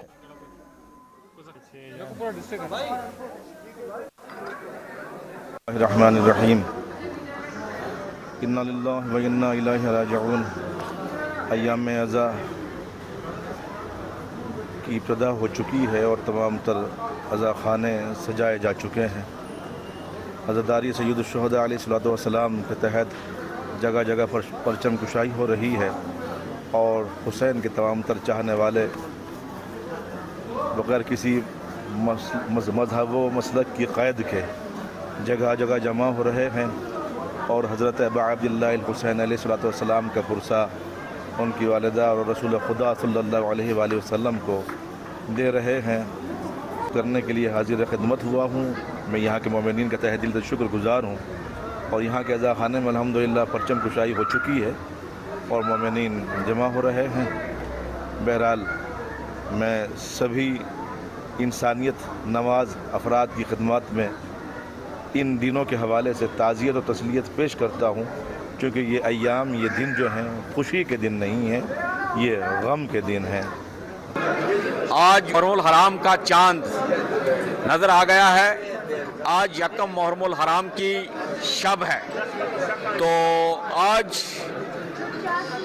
से जो 10 मुहर्रमुल हराम सन 61 हिजरी नवासाए रसूल जिगरबंदे बतूल हज़रत इमाम हुसैन अलैहिस्सलाम ने करबला के मैदान में अपनी और अपने असहाब बासफ़ा की अज़ीमुश्शान कुर्बानी बारगाह एज़दी में पेश करके इस्लाम को हयात जाविदा बख्शी थी, उसकी याद में पूरी कायनात में सफ़े मातम बिछ चुकी है।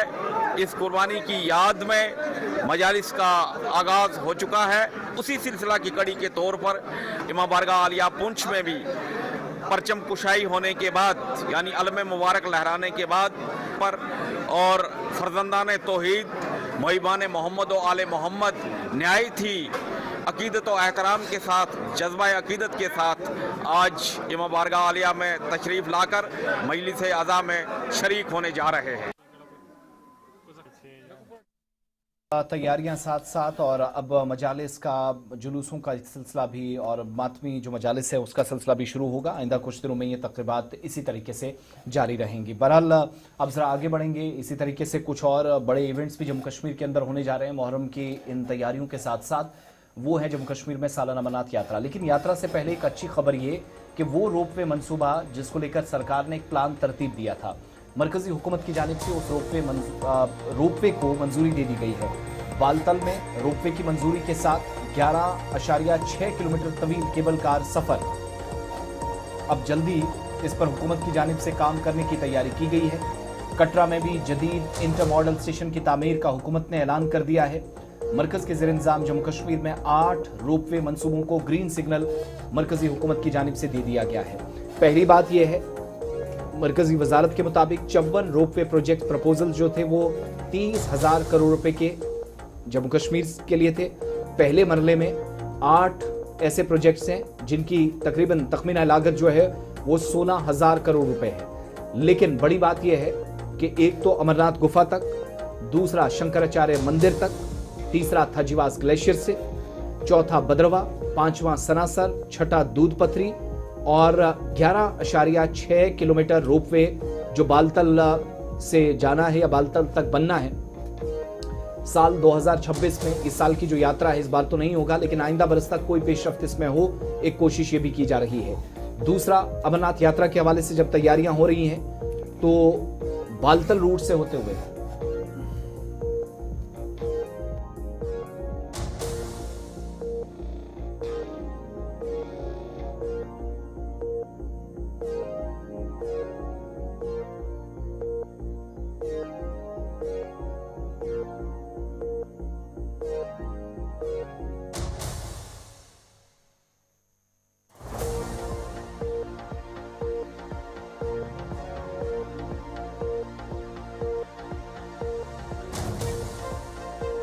6 किलोमीटर होगा। डिटेल प्रोजेक्ट रिपोर्ट जो है वो सेंटर को 2025 में इस सिलसिले में सौंपी गई थी। प्रोजेक्ट के हवाले से जो तखमीना लगाया गया था, तो एक तो वो मरकजी सरकार की जानिब से ऑफिशियल अप्रूवल उस पर मिला है। प्रोजेक्ट जिसमें सरकार बाज़ाब्ता तौर पर 2 चीज़ों पर फोकस करेगी, एक तो मजहबी सयाहत पर, दूसरा उन इलाकों में जो अभी तक अनएक्सप्लोर्ड सरकार के मुताबिक थे, वहाँ इंफ्रास्ट्रक्चर के लिए एक इनिशिएटिव होगा सरकार के मुताबिक, ये उसमें पहला कदम है। फिर जो बालतल रूट से जाने वाले लोग हैं, पैदल जाते हैं, पोनी से, घोड़े खच्चर से, पालकी या पिट्ठू वालों के साथ जाते हैं, कई घंटों का ये सफ़र यात्रियों के लिए होता है, यहाँ तक कि 2 दिन भी इस सफ़र में उन्हें लगते हैं। जब ये कंप्लीट हो जाएगा तो ये कुछ मिनट्स का सफ़र एक तरह से रहेगा, सफ़र को और आसान बनाएगा। और ख़ास तौर से जो बुज़ुर्ग या मौमर अफराद हैं, ख़वातीन हैं, जिस्मानी तौर ख़ास अफराद हैं, फ़िज़िकली जो चैलेंज पिलग्रिम्स हैं, जो इस पहाड़ी सिलसिले में जाते हैं बाबा बर्फानी के दर्शन के लिए, एक तो उनके लिए रास्ता और आसान होगा।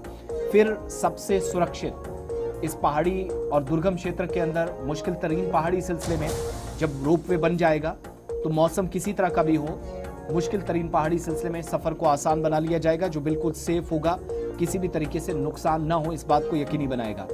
60 किलोमीटर का एक और रोड प्रोजेक्ट जो है 3500 करोड़ रुपए का अमरनाथ यात्रा के लिए मिनिस्ट्री की तरफ से, उस पर भी काम किया जा रहा है। रोपवे के अलावा जो 3500 करोड़ से ज़्यादा की रकम खर्च होगी, इसमें यह होगा कि पहलगाम और बालतल बेस कैंप को ये सड़क कनेक्ट करेगी, कनेक्टिविटी और ट्रैफिक मैनेजमेंट को बेहतर बनाएगी। जब जब यात्री जाएंगे तो उनकी तादाद आपको बढ़ती हुई भी दिखाई देगी। मरकजी वजीर की जानिब से इस बात की भी तस्दीक की गई कि हायर अल्टीट्यूड में इस तरह की जो रिलीजियस डेस्टिनेशंस है पूरे जम्मू कश्मीर में, उनको रोपवे प्रोजेक्ट के जरिए जोड़ने की भी तैयारी की जा रही है। इंटर मॉडल स्टेशन 880 करोड़ रुपए का जो कटरा के अंदर डेवलप किया जाएगा। इसी तरीके से इस बात पर भी तवज्जो है कि जो अकीदतमंद है, पिलग्रिम्स हैं जम्मू कश्मीर के अंदर, वो कम वक्त में जाएं, सुरक्षित जाएं, बहिफाजत जाएं, बेहतर कनेक्टिविटी का आनंद लें, इसका वो एक अनुभव साझा करें बाकी लोगों के साथ। फिर मकामी सतह पर हर साल जब यात्रा होती है या बढ़ती है तो इस बात को यकीनी बनाया जाए कि लोगों की तादाद बढ़े और जम्मू कश्मीर के अंदर रोजगार के मौके भी पैदा हो मकामी सतह पर। तो एक साथ कई जगहों पर सरकार की नज़र है। अमरनाथ यात्रा के लिए बालतल में रोपवे को मंजूरी फिलहाल, बाकी 8 के साथ जो 8 मंसूबे सरकार ने दे दिए, लेकिन सबसे बड़ा और तवील मंसूबा है 11.6 किलोमीटर केबल कार सफ़र, जो यात्रियों की इस यात्रा को, इस मुकद्दस सफ़र को गुफा तक और भी आसान बनाएगा। चलिए, बात अमरनाथ यात्रा के हवाले से हो रही है। बालताल रोपवे को मंजूरी दे दी गई है और मजीद 7 रोपवे मंसूबे जम्मू कश्मीर में उनको भी ग्रीन सिग्नल दे दी गई है। लेकिन बात अमरनाथ यात्रा की करेंगे और आपको बता दें कि अमरनाथ यात्रा के हवाले से तैयारियां जोर शोर से जारी है। जम्मू कश्मीर से लेकर दारुल-हुकूमत दिल्ली तक फेर दर फेर इजलासों का सिलसिला जारी है। और इस बीच और एक बड़ी खबर कि मरकज़ी वजारत दाखिला की एक आला सतह वफद जम्मू कश्मीर का दौरा करेगा और अमरनाथ यात्रियों के हवाले से जो इंतजामात है उनको हतमी शक्ल दी जाएगी। आपको बता दें कि यह दौरा 20 से 21 जून को होगा, जिस दौरान जम्मू और कश्मीर डिवीजन में अलग अलग आला सतही सिक्योरिटी इजलास मुनक़द होंगे। और हुकाम का मानना है कि अमरनाथ यात्रा 2026 के लिए 90% इंतजामात, सिक्योरिटी और दीगर तैयारियां मुकम्मल कर ली गई है।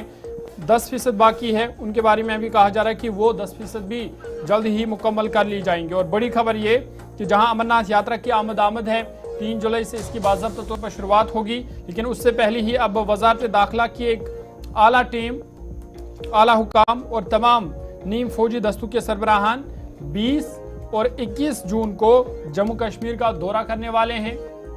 इस वफूद में तमाम फौज के सरबराह होंगे, साथ ही साथ वफद की क़यादत मरकजी दाखिला सेक्रेटरी गोविंद मोहन करेंगे।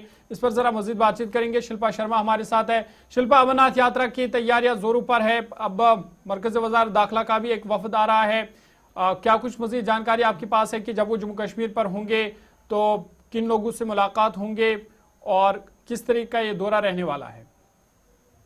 देखिए केंद्रीय गृह मंत्रालय के हाई लेवल डेलीगेशन जो है वो जम्मू कश्मीर पहुंचेगा, जिसमें पैरामिलिट्री फोर्सेस और इंटेलिजेंस एजेंसी के जो प्रमुख अधिकारी वो इसमें शामिल होंगे। जिस प्रकार से 20 और 21 तारीख को ये दौरा जो है वो जम्मू कश्मीर करेगा। 20 तारीख को जम्मू में इस पे पूरी तरीके से चर्चा की जाएगी। एक बैठक भी देखने को मिलेगी जिसमें तमाम अधिकारी जो है वो बैठक में मौजूद रहेंगे। और सुरक्षा इस समय लखनपुर से लेकर जो है वो कश्मीर घाटी तक किस प्रकार से की गई है, क्या कुछ सुरक्षा व्यवस्था इस समय की गई है, उसको लेकर जो है वो बैठक देखने को मिलेगी। सुरक्षा व्यवस्था पर किसी प्रकार की कोई भी चूक ना हो, जिसको लेकर इस समय तैयारियां की जा रही है। और 20 जून को जब ये बैठक होगी और उसके बाद ये बताया जा रहा है सोर्सेस के हवाले से कि 21 जून को कश्मीर घाटी में भी, क्योंकि वो कश्मीर घाटी का भी दौरा करेंगे, तो वहां पर भी एक बैठक ली जाएगी कि सुरक्षा व्यवस्था के क्या कुछ इंतजाम किए हैं। बालटाल, पहलगाम, वो रूट से जहां पर जो है यानी कि यात्रियों को किसी प्रकार की कोई भी परेशानी ना हो, उसको लेकर जो है वो पूरी तरीके से ये चर्चा जो है वो प्रमुख अधिकारियों के साथ जो है वो की जाएगी। बैठक का फॉलो अप है जो बैठक पहले श्रीनगर में हुई, फिर केंद्रीय गृह मंत्री की अध्यक्षता में दिल्ली में बैठक हुई, उस बैठक का फॉलो अप है कि जम्मू कश्मीर में भी अधिकारी पहुंच रहे हैं और उसी संबंधित मंत्रालय के। जी बिल्कुल, देखिए 12 जून को जब गृह मंत्री अमित शाह के द्वारा बैठक की गई थी और उसके बाद ही जो है वो अब ये डेलीगेशन पहुंच रहा है, तो ये सुरक्षा समीक्षा करेगा कि क्या कुछ इंतजाम किए गए हैं ताकि किसी प्रकार की कोई भी चूक ना हो, जो यात्रा है वो सुविधाजनक और इसी के साथ जो है वो सुरक्षा यात्रियों को पहुंचाई जाए। और भगवती नगर बेस कैंप में क्या शिल्पा जम्मू के अंदर दरवाजे खुल चुके हैं उन तमाम लोगों के लिए जो साधु संतों का पहुंचने का एक सिलसिला शुरू हुआ था, जो आमतौर पर राम मंदिर जम्मू में भी ठहरा करते थे, उनकी आमद शुरू हुई है? जी बिल्कुल, देखिए कुछ जो साधु संत है वो श्री राम मंदिर जो जम्मू की पुरानी मंडी में स्थित है वहां पर पहुंचना शुरू हो रहे हैं, क्योंकि अक्सर वो जल्दी पहुंचते हैं और उनके लिए वहां पर पूरी तरीके से व्यवस्था की गई है। तो लखनपुर से लेकर घाटी तक जो है वो सुरक्षा व्यवस्था कड़ी कर दी गई है, जिसकी समीक्षा करने के लिए जो है हाई लेवल डेलीगेशन पहुंच रहा है। बहुत बहुत धन्यवाद जानकारी देने के लिए। शिल्पा शर्मा हमारे साथ थी, बता रही थी कि मौजूदा सूरत हाल क्या है। ये एक टॉप लेवल के जो ऑफिशियल्स हैं एमएचए के, गोविंद मोहन जो कि दाखिला सेक्रेटरी हैं, उनकी सदारत में ये कामकाज इस वक्त होगा और एक बड़ी जिम्मेदारी है क्योंकि लॉ एनफोर्समेंट एजेंसीज अपनी जगह काम कर रही है। 90% से ज़्यादा काम अभी यात्रियों की सुरक्षा लखनपुर से, जहां पर जिसको मुख्य द्वार कहा जाता है या जहां से एंट्री असल में होती है, उस रूट से लेकर कश्मीर प्रोविंस तक जिन जिन जगहों पर तैनातियां होनी थी वो की गई है। लेकिन जम्मू कश्मीर के अंदर मकामी सतह पर प्रिपरेशंस क्या है? नतीजा उसका ये है कि मॉक ड्रिल्स हो रही हैं अनंतनाग से पहलगाम तक। यात्रा से पहले तमाम सिक्योरिटी एजेंसियां इस कदर सख्त नजर आ रही हैं कि ये जो मुश्तरका तौर पर मशकें थी वो और तेज हुई हैं।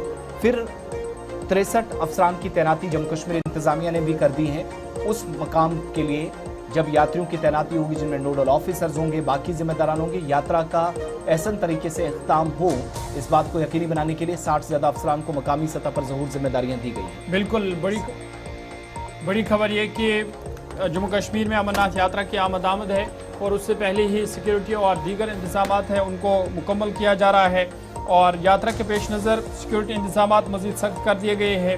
हुकाम के मुताबिक पूरे खिते में मल्टी लेयर सिक्योरिटी ग्रिड फाल किया गया है और ट्रांजिट रूट से लेकर बेस कैंप, रेलवे इंफ्रास्ट्रक्चर और दीगर हसास मकामात पर मॉक ड्रिल से लेकर एंटी सबूता चेकिंग और मुश्तरका सिक्योरिटी मशकें तेज कर दी गई है। अनंतनाग में पहलगाम रूट पर खुसूसी टीमें खनाबल से पहलगाम तक एरिया डोमिनेशन और सैनिटाइजेशन ऑपरेशंस कर रही है, जबकि बम डिस्पोजल स्क्वाड से लेकर स्नाइपर डॉग यूनिट्स और टेक्निकल निगरानी को भी सख्त कर दिया गया है, मुतहरी कर दिया गया है। सिक्योरिटी एहलकार गाड़ियों की सख्त चेकिंग कर रहे हैं। जंगलाती इलाकों में निगरानी को मजीद बढ़ा दिया गया है। यात्रा से मुंसलिक सर्विस फराहम कुनंदगान के लिए QR कोड बेस्ड वेरिफिकेशन निज़ाम भी मुतारिफ कराया गया है। इसी तरह जम्मू के सांबा जिला में भी वाक़ा चेची माता मंदिर पर भी किसी भी हंगामी सूरत से निपटने के लिए मॉक ड्रिल मुनक्कद की गई है। शुमाली कश्मीर के बारामुल्ला में भी कल बड़े पैमाने पर मॉक ड्रिल का इनेकाद हुआ। फौज की 79 माउंटेन ब्रिगेड की निगरानी में बड़ी मुश्तरका सिक्योरिटी मशक की गई। इंतजामिया की मावनत के लिए 63 मजीद अफसरान को भी मुख्तलिफ महकमों से आर्जी तौर पर फिलहाल तैनात किया गया है ताकि यात्रा को महफूज और मुनज़्ज़म बनाया जा सके। उस हवाले से तैयारियों को हतमी शक्ल दी जा रही है। बालतल से लेकर नुनवन बेस कैंप और भगवती नगर से लेकर लखनपुर तक सिक्योरिटी को मजीद सख्त कर दिया गया है। 3 जुलाई से अमरनाथ यात्रा की बाज़ाब्ता तौर पर आमद होगी और उसके बाद 28 अगस्त तक की यात्रा जम्मू कश्मीर में रहेगी, जिस दौरान वो बाबा बर्फानी के दर्शन करेंगे और यही उम्मीद और तवक्को की जा रही है कि खुशनुमी के साथ ही यात्रा इख्तिताम पजीर को पहुंचे और इस हवाले से पहले ही तैयारियां की जा रही है। जनूबी कश्मीर से वस्ती इलाकों तक फौज, पुलिस और एसडीआरएफ व दीगर इदारों की जानिब से मुश्तरका तौर पर मशकें एक्सरसाइजेज भी की जा रही हैं ताकि इमरजेंसी सूरत में भी, चूंकि अब मौसम खराब होगा, मानसून भी साथ साथ जम्मू कश्मीर में दस्तक देगा, यात्रा के दौरान आमतौर पर बारिशें बहुत ज़्यादा तंग करती हैं, तो ख़राब मौसम में तैयारी की जाए, सिक्योरिटी के पर्सपेक्टिव से भी तैयारी हो। हर साइड काफ़ी इस वक्त जो है वो एहतियाती इकदाम और सख्ती देखने को मिल रही है। वक्त यहाँ छोटे से ब्रेक का है, 9:30 बज रहे हैं। ब्रेक के उस पार वापस लौटेंगे। कोशिश रहेगी आपकी कॉल्स भी ली जाए, आपकी कॉल्स अगर रिसीव हो सके, बीच में तकनीकी खराबी की वजह से नहीं ले पाते। लेकिन कैबिनेट का एक फैसला, जहां पर रोपवे मंजूरी का हमने बताया, कैबिनेट ने एक और फैसला जम्मू कश्मीर के ताल्लुक से लिया है, घर घर नल के जरिए पानी पहुंचे। इसमें एक और मंसूबा हुकूमत का, साथ साथ मौसम के हवाले से अपडेट आपके सामने रखेंगे और कुछ बड़े इदारों की बात भी होगी जिनकी जिम्मेदारियां अगले कुछ दिनों में बढ़ने वाली हैं और ऐसे में मुतलका वजारत या जिम्मेदारान एक एक करके स्टेटमेंट्स भी जारी कर रहे हैं। सारी तफसीलात, कुछ अहम तरीन खबरें, मौज़ूआत, ब्रेक के उस पार हमारे साथ रहिएगा।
ब्रेक के बाद इस्तकबाल आप सबका प्रोग्राम आप सलाम जी के देख रहे हैं। ब्रेक पे जाने से पहले सलामती सूरत हाल, यात्रा और मुहर्रम उल हराम के सिलसिले में अहम तरीन इकदामात या फिर फैसले, उस हवाले से आपको हमने आगाह किया है। लेकिन अब ज़रा काबीना के एक और फैसले की तरफ लिए चलते हैं।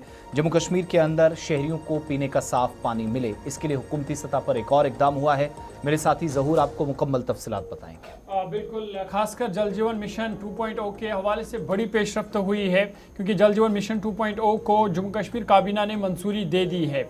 और अब इस हवाले से मरकज़ और जम्मू कश्मीर हुकूमत के दरमियान एक मुफाहमतनामे पर दस्तखत होने हैं और जल्द ही उस मुफाहमतनामे पर भी दस्तखत होंगे, मेमोरेंडम पर साइन किए जाएंगे और उस हवाले से बाज़ाब्ता तौर पर बड़ी पेशरफ्त, खासकर दही इलाकों में पानी की फराहमी को यकीनी बनाया जाए, उस हवाले से बड़ी पेशरफ्त होने जा रही है। जम्मू कश्मीर हुकूमत ने जल जीवन मिशन 2.0 की निफाज के लिए मरकज़ी वजारत जल शक्ति के साथ मुफाहमती यादाश्त MOU पर दस्तखत करने की मंजूरी दे दी है। वज़ीर जल शक्ति जावेद राना के मुताबिक काबीना ने इस तजवीज़ को मंजूरी दे दी है, जिसके बाद मरकज़ के साथ मुआहिदे की राह हमवार हो गई है। इत्तलात के मुताबिक जल जीवन मिशन 2.0 के तहत मरकज़ी फंड्स के हुसूल के लिए MOU पर दस्तखत समेत चंद लाजमी शराइत हैं जो पूरी करना ज़रूरी होंगी, जिनमें सबसे पहला दही आबी फराहमी स्कीमों की डिजिटल मैपिंग की जाएगी, मालियाती उमूर की बरवकत तकमील होगी, ऑपरेशन मेंटेनेंस पॉलिसी का निफाज इसमें शामिल किया गया है और इस मंसूबे का मकसद सिर्फ बुनियादी ढांचे की तामीर ही नहीं बल्कि दही इलाकों, दूर दराज इलाकों में पायदार और मयारी पानी की फराहमी को यकीनी बनाना है। इस सिलसिले में अब 18 जून को नई दिल्ली में और एक अहम इजलास भी मुतवक्का है, जिस दौरान आप देखेंगे कि जम्मू कश्मीर हुकूमत या जल शक्ति महकमा और फिर मरकज़ का जल शक्ति महकमा, उनके दरमियान ये अहम मेमोरेंडम MOU उस पर दस्तखत किए जाएंगे और मकसद यही है कि जम्मू कश्मीर के दही इलाकों में, दूर दराज इलाकों में पानी की फराहमी को यकीनी बनाया जाए, साफ़ पीने की मुंतकिली को यकीनी बनाया जाए। उस वाले से ये अहम पेशरफ्त होने जा रही है।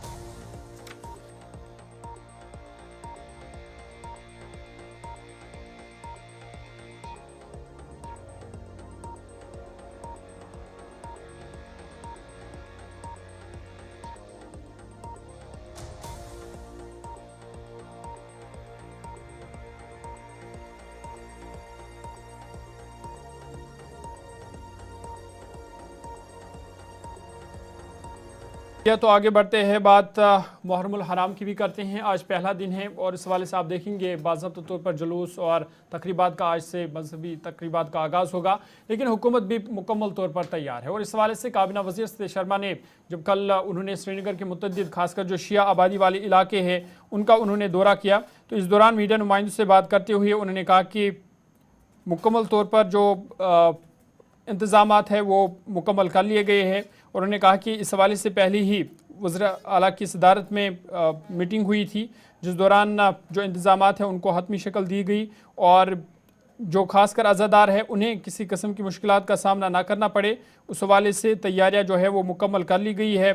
साथ ही साथ उन्होंने कहा कि जम्मू कश्मीर में मुहर्रम उल हराम की पुरअमन और मुनज़्ज़म इनकाद के लिए हुकूमत ने 2 माह कबल ही तैयारियां शुरू कर दी थी और ज़रूरी अशाई खुर्दनोश से लेकर राशन, LPG कि उन्होंने कहा कि वाफर ज़खायर दस्तियाब है, उस वाले से किसी तरीके की घबराने की ज़रूरत नहीं है। उन्होंने कहा कि वज़ीर आला उमर अब्दुल्ला की सदारत में आला सतही जायज़ा इजलास मुनक़्क़द किया गया। वज़ीर ने बताया कि अहम मकामात पर बड़े पानी के टैंक नस्ब किए जा चुके हैं, जबकि वाटर टैंकर और फायर सर्विस जो गाड़ियाँ हैं उन्हें भी तैनात किया गया है। साथ ही साथ फ़िरका वाराना हम आहंगी, भाईचारे और इत्तेहाद पर जोर देते हुए कहा कि माशरे को तकसीम करने की कोशिश को नाकाम बनाना होगा और पूरी दुनिया एक ख़ानदान है, उसके उसूल पर अमल करना होगा। सतीश शर्मा ने मज़ीद कहा कि हुकूमत ने सालाना अमरनाथ यात्रा के हवाले से भी तैयारियां मुकम्मल कर ली है और कल उन्होंने ज़ेडबल के मुख्तलिफ इलाकों का आज खुद दौरा भी किया, जिस दौरान रुकन असम्बली तनवीर सादिक भी उनके हमरा मौजूद थे और कहा कि मुहर्रम उल हराम के हवाले से पहले ही तैयारियां मुकम्मल की जा चुकी है। उमर अब्दुल्ला साहब की क़यादत में हुई। 2 महीने पहले भी हमने, तनवीर साहब भी थे, सारे स्टेक होल्डर्स थे, सारे रिलीजियस हेड्स थे, वहाँ बैठ कर तैयारियां की और पहली बार हुआ कि 2 महीने पहले से तैयारियां शुरू हो गई। अब कल से हम कोशिश करेंगे खाने की, राशन के स्टॉक, LPG का हमारे पास सफिशेंट है, जहाँ जरूरत और भी करेंगे। गाड़ियाँ पिछली बार हमने स्मार्ट सिटी की और SRTC की लगाई थी, इस बार और ज़्यादा डबल करेंगे उसके बाद फायर टेंडर्स, गाड़ियां, पॉट होल्स, जहां पानी की किल्लत है वहां ऑनरेबल सीएम साहब ने पीएचई मिनिस्टर साहब को भी कन्वे किया। बहुत अच्छे तरीके से अगले 2 महीने हमें काम करना है। एक चीज का ख्याल रखना है, टूरिज्म सीजन भी है। 12 महीने पहले जो हालात थे आज नहीं है, ऊपर वाले की कृपा से हमें टूरिस्ट को भी अच्छे से अटेंड करना है और अपनी रिलीजियस फंक्शंस भी अच्छी करनी है। और जहां कमी होगी, उमर अब्दुल्ला सरकार का मैं छोटा सा नुमाइंदा हूं और हम सारे नाइट सर्विसेज भी चलाएंगे। जहां जरूरत है गाड़ियों की, आपने निश्चिंत होना है। और भी 200 बसेस हमारी आ रही हैं, वो भी जहां जरूरत है रिलीजियस प्लेसेस पे हम लगाएंगे बड़े अच्छे तरीके से। अगले 2-3 महीने हमने एक अच्छा इंप्रेशन देना है मिलकर, और जो सियासी लोग बांटने की कोशिश करते हैं उनसे भी हमने आगाह रहना है। और आपका बहुत अच्छा रोल है, खासकर आपका न्यूज 18 है, KNS है, गुलिस्तान है, यू आर डूइंग वंडरफुल। आप सबका धन्यवाद भी करूंगा। और जहां कहीं परेशानी हो तो मुझे जरूर मैं 12-1 बजे तक आपको घूमता हुआ मिलूंगा। बस ऊपर वाले की अच्छी नजर रहे, टूरिस्ट अच्छा रहे, हमारे बच्चों को रोजगार मिले और बेहतर होगा। जैसे अमरनाथ जी की यात्रा की भी तैयारियां शुरू हैं। पहलगाम में एक मीटिंग ली, LG साहब ने भी लिया, ऑनरेबल सीएम साहब भी, और मैं 18 को दोबारा जा रहा हूँ खीर भवानी की मीटिंग करने के बाद सोनमर्ग। और अच्छे से हमारी ये शुरू होगी। टूरिस्ट हमारे लिए भगवान रूप है, तो उनको अच्छे से अटेंड करेंगे। एक मैसेज पीस, प्रॉस्पेरिटी और ब्रदरहुड का हम यहाँ से देने जा रहे हैं। We will be number 1 tourist destination. इस साल से लेकर अब टूरिस्ट रुकेगा नहीं, बस अच्छे से उनको ट्रीट करना है, साफ सफाई बनाए रखें। अपना प्यार हिंदू मुस्लिम सिख इत्तेहाद, शेर कश्मीर का एक नारा था, उस पर हम चलेंगे और हम सब एक हैं, वही हमारी ताकत है। बात का यकीन दिला रहे थे कि मुहर्रम के दौरान और यात्रा के दौरान फिर टूरिस्ट सीजन भी है, बिजली, पानी, सड़क सहूलियात, ट्रैफिक मैनेजमेंट, सब पर हुकूमत तवज्जो दे रही है, काम कर रही है। लेकिन इसमें एक और फैक्टर भी है कि मौसम साफ रहे, साथ दे, तो ऐसे में काम बहुत अच्छा हो सकता है। और महकमा मौसमियात भी साथ साथ एडवाइजरी जारी कर रहा है। अगले 12 से 24 घंटे मजीद बारिशें होंगी, तेज़ हवाएं चलेंगी, थंडरस्टॉर्म होगा या नुकसान का खदशा जाहिर किया गया है। और ऐसी सूरत हाल में जम्मू कश्मीर के पहाड़ी सिलसिले में एक बार फिर से जहां बर्फ़ की सफ़ेद चादर कुछ इलाकों में बिछी है, गुलमर्ग में, पीर की गली में और दीगर मकामात पर जब बर्फ़ की सफ़ेद चादर, आपको ये पहाड़ी इलाका जो अफरवट का हिस्सा है गुलमर्ग के साथ लगने वाला, वहाँ पर है। 22 जून तक फ़िलहाल महकमा मौसमियात के मुताबिक बारिश होगी, तेज़ हवाएं चलेंगी, 50 से 60 और 60 किलोमीटर की रफ्तार से ज़्यादा भी बहुत सारे इलाकों में हवाएं चल सकती है। ऐसे में कमज़ोर स्ट्रक्चर के आसपास ना रहें, नुकसान पहुंच सकता है। इस पर दरअसल एक तरह की एडवाइजरी जारी की गई है। दूसरा, महकमा मौसमियात के मुताबिक उड़ी, गुलमर्ग, बारामूला, बडगाम, पूंछ, राजौरी में भी दिन के वक्त आज फिर से महकमा मौसमियात की पेशनगोई के मुताबिक ओलावृष्टि होगी, सालाबारी हो सकती है। शोपियां, कुलगाम, अनंतनाग अजला के अंदर भी जहां पर आज बारिश होगी, गांदरबल के कुछ इलाकों में, सोनमर्ग, बालतल और जो मुकद्दस गुफा है उसके आसपास, फिर पहलगाम वाला जो यात्रा वाला रूट है उस पर भी बारिश के आसार। जम्मू प्रोविंस में रामबन, किश्तवाड़, रियासी, कठुआ और जम्मू के अंदर भी दोबारा से बारिश होने वाली है अगले 3 से 4 दिनों के दौरान। मतलब आबरालूद रहेगा और ज़्यादातर इलाकों में नुकसान का भी खदशा है, क्योंकि आसमानी बिजली गिरने से, पहाड़ी सिलसिले में ताज़ा बर्फबारी से, मैदानी इलाकों में बहुत सारी जगहों पर हमने देखा तेज़ हवाएं चलती और कुछ जगहों पर स्ट्रक्चर गिरे। अच्छा ये रहा कि नुकसान नहीं हुआ, लेकिन एक शदीद किस्म की गर्मी से राहत लोगों को मिली है। दूसरा, बोटिंग और शिकारा से बचने के लिए जो झीले डल के आसपास या जब थंडरस्टॉर्म हो, तेज़ हवाएं चल रही हों, ऐसे में बचने के लिए कहा गया है। एडवाइजरी इसलिए जारी करनी पड़ी है। आज 17 जून से ज़्यादातर इलाकों में मतलब आबरालूद रहेगा, फिर 18 से 22 जून के दरमियान ज़्यादातर इलाकों में मतलब आबरालूद रहने के साथ साथ बीच बीच में बारिश होगी, हवाएं चलेंगी, सालाबारी होगी और गस्टी विंड्स के साथ कुछ एक जगहों पर आसमानी बिजली भी गिरेगी। इसलिए लोगों को एहतियात बरतने के लिए कहा गया। और एडवाइजरी तब आई है जब कश्मीर सूबे में, जम्मू प्रोविंस में टूरिस्ट बड़ी तादाद में जा रहे हैं। सालाना अमरनाथ यात्रा के लिए तैयारियां चल रही हैं, मुहर्रम उल हराम के सिलसिले में तकरीबात का आगाज़ हो गया है। ऐसे में नुकसान ना हो। लेकिन एक बात तो अच्छी है कि जो भीषण गर्मी पड़ रही थी इन दिनों जम्मू कश्मीर के अंदर, शदीद किस्म की गर्मी थी, उससे लोगों को कम से कम राहत मिली है और दोनों प्रोविंसेस के अंदर इस गर्मी का असर जो है वो कम हुआ है। पहाड़ी सिलसिले में ताज़ा बर्फबारी ने जून के महीने में भी मौसम इस तरीके से करवट ले सकता है, इस तरफ इशारा किया है या एक सूरत हाल वाज़े की है। प्लस तकरीबन 18 से 19 ऐसी रियासतें हैं या यूनियन टेरिटरीज़ हैं जहाँ पर मानसून ने भी दस्तक दी है। तो इस सिलसिले में भी अथॉरिटीज़ फूक फूक कर कदम रख रही हैं, किसी तरीके से नुकसान ना हो। लोगों को आगाह भी किया जा रहा है। लेकिन काश्तकारों ने काफ़ी ज़्यादा नुकसान इस सारे मौसम के दौरान उठाया है अभी तक जो हमने देखा मुख्तलिफ जगहों पर।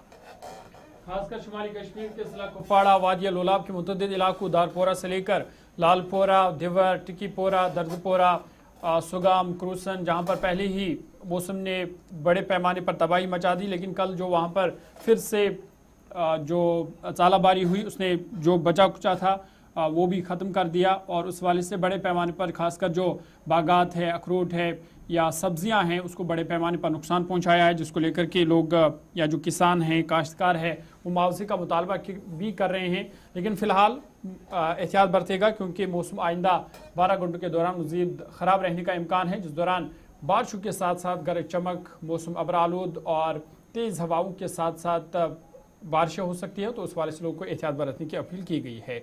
बढ़ते आगे बात आज के दिन के हवाले से करते हैं और आपको बता दें कि आज का दिन जम्मू कश्मीर के लिए अहम है क्योंकि आज से राइज इन जम्मू कश्मीर 2026 का आगाज़ होने जा रहा है। SKIC श्रीनगर में ये 3 रोज़ा एग्जीबिशन तकरीब होगी जिसमें राइज इन जम्मू कश्मीर 2026 नुमाइश का बाज़ाब्ता तौर पर आज से आगाज़ होने जा रहा है। 3 रोज़ा नुमाइश का आगाज़ आज से यानी 17 से 19 जून तक शेर कश्मीर इंटरनेशनल कॉन्फ्रेंस सेंटर में मुनक़्क़द की जाएगी। इस नुमाइश का मकसद भारत की तरक्याती पेशरफ्त और मुख्तलिफ शोबों में होने वाली तब्दीली को अवाम के सामने पेश करना है। नुमाइश में बुनियादी ढांचे से लेकर साइंस और टेक्नोलॉजी, सेहत, ज़राअत, तालीम, तवानाई, माहौलियात, इख्तिरा और अवामी खिदमात समेत मुख्तलिफ शोबों में हासिल की गई कामयाबियों को उजागर किया जाएगा। मुंतज़मीन के मुताबिक ये प्रोग्राम नौजवानों, तलबा, कारोबारी अफराद, मुहक्किकीन, पेशा वाराना मैदान में आगे बढ़ने के ख्वाहिशमंद अफराद को कौमी सतह के इदारों से बराह रास्त राबता कायम करने का मौका उन्हें फराहम करेगा। नुमाइश के ज़रिए विकसित भारत 2047 और विकसित भारत जम्मू कश्मीर के विजन से मुतल्लिक कौमी प्रोग्रामों से लेकर साइंसी कामयाबियों और तरक्याती इक़दामात के बारे में अवामी बेदारी भी पैदा की जाएगी। और राइज इन जम्मू कश्मीर में खासकर 2019 के बाद कौन सी तब्दीलियाँ रोनमा हुई है, तरक्याती मंजरनामे किस तरह से तब्दील हुआ है, हालात में किस तरह से बेहतरी आई है, उसको लेकर के यहाँ पर तबादला ख्याल किया जाएगा। और साथ ही साथ नौजवानों और तलबा के लिए ये अहम मौका है क्योंकि इन 3 रोज़ा एग्जीबिशन में उन्हें मरकज़ के साथ बराह रास्त राबता कायम करने का मौका मिलेगा और जम्मू कश्मीर के इंफ्रास्ट्रक्चर से लेकर जो दीगर हेल्थ साइंस से लेकर दीगर जो शोबाजात है उनकी कामयाबी को भी इस अहम इवेंट में उजागर किया जाएगा। तो श्रीनगर के अंदर एक और मेगा इवेंट जिसकी तैयारियां हुकूमती सतह पर की गई हैं। ये प्रोग्राम जिसकी शुरुआत आज से होने बल्कि बीजेपी की तरफ से भी कल इसकी कंफर्मेशन लोकसभा के रुकन खटाना की तरफ से दी गई, जिन्होंने प्रेस कॉन्फ्रेंस भी इस सिलसिले में की थी।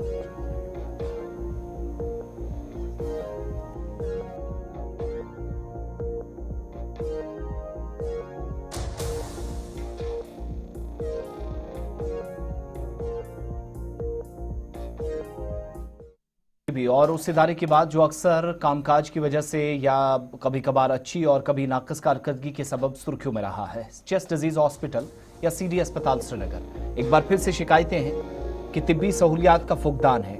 DLCO टेस्ट कई माह से बंद है।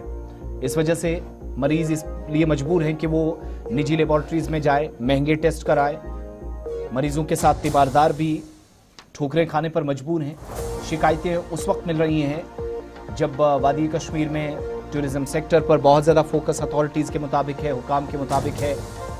अमरनाथ यात्रा की बात हो रही थी, अज़ादारों के लिए सहूलियात की बात हो रही थी, लेकिन मरीजों को क्या फैसिलिटीज़, क्या सहूलियात मिले, इस हवाले से मुख्तलिफ अस्पतालों में वैसे कामकाज हो रहा है या इसकी कंफर्मेशन बार बार होती रही है, लेकिन 2000 रुपये के आसपास का ये जो टेस्ट है, वो जो 500 रुपये के आसपास टेस्ट होता था, वो गवर्नमेंट इंस्टीट्यूशंस में कराने के बजाय प्राइवेट लैब्स में 2000 रुपये लगभग इसके लिए जाते हैं। और चेस्ट डिजीज हॉस्पिटल में जो DLCO है, diffusing capacity of the lungs for carbon monoxide test, ये सबसे बड़े और मोतबर इदारों में से एक CD हॉस्पिटल के अंदर कई महीनों से इसकी अदम मौजूदगी बाइस मुसीबत बनी है। इस बीच फैसिलिटी ये जो सहूलत है वो सीडी हॉस्पिटल में इतने महीनों के बाद भी अब क्यों नहीं बढ़ सकी, क्यों नहीं इसको ठीक किया जा सका।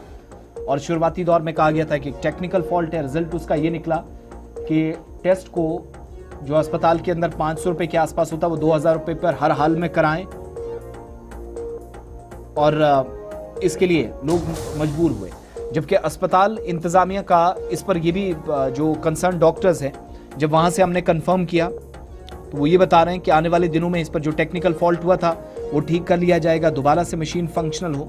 लेकिन मेजर सर्जरीज जिन जिन लोगों की होनी है उससे पहले ये टेस्ट कहा जाता है बहुत ज़रूरी होता है, मगर एक तवील मुद्दत से एक बड़े इदारे के अंदर जब ये टेस्ट ना हो रहा हो तो आप अंदाज़ा लगाइएगा कि उन अस्पतालों पर जिन पर बहुत ज़्यादा बोझ है, काफ़ी ज़्यादा आप कह सकते हैं दबाव है, प्रेशर रहता है, वैली के मुख्तलिफ इलाकों से लोग इलाज मुआलजे के लिए आते हैं, उनके लिए मुश्किलात सबसे ज़्यादा आती है।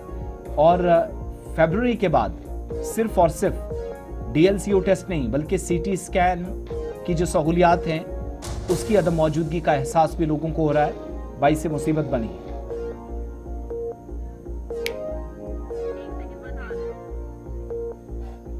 कंसर्न अथॉरिटीज का इस पर टेक लेने की कोशिश भी हमारी रही है। सीडी अस्पताल जो अपनी बेहतर इलाज मुआलजे, इक्विपमेंट और इंफ्रास्ट्रक्चर की वजह से काफ़ी सुर्खियों में रहा, लेकिन आमतौर पर उसकी एक ये भी तारीख रही है कि साजो सामान कम है, सहूलियात की अदम मौजूदगी है, इंफ्रास्ट्रक्चर में के हवाले से मुश्किलात रही हैं।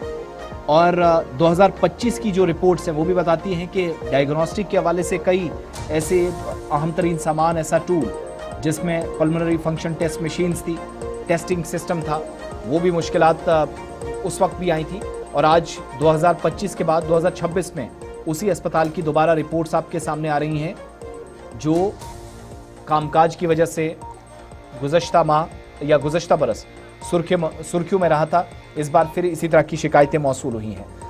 इमरान नाइको के पास चलेंगे, श्रीनगर से हमें ज्वाइन कर रहे हैं। इमरान, दो चीज़ें कंफर्म हो रही हैं इस बड़े अस्पताल से, एक ये जो DLCO टेस्ट है ये क्या है, इस सहूलत से कितनी राहत होती है जो इस अस्पताल में नहीं है, प्लस CT स्कैन की फैसिलिटीज भी फरवरी महीने के बाद नहीं है, नॉन फंक्शनल है। ऑफिशियल कोई इस पर टेक या अस्पताल इंतजामिया से कोई कंफर्मेशन इस पर हुई है? दोनों टेस्टों की इंपॉर्टेंस क्या है और क्यों अभी तक ये नॉन फंक्शनल है?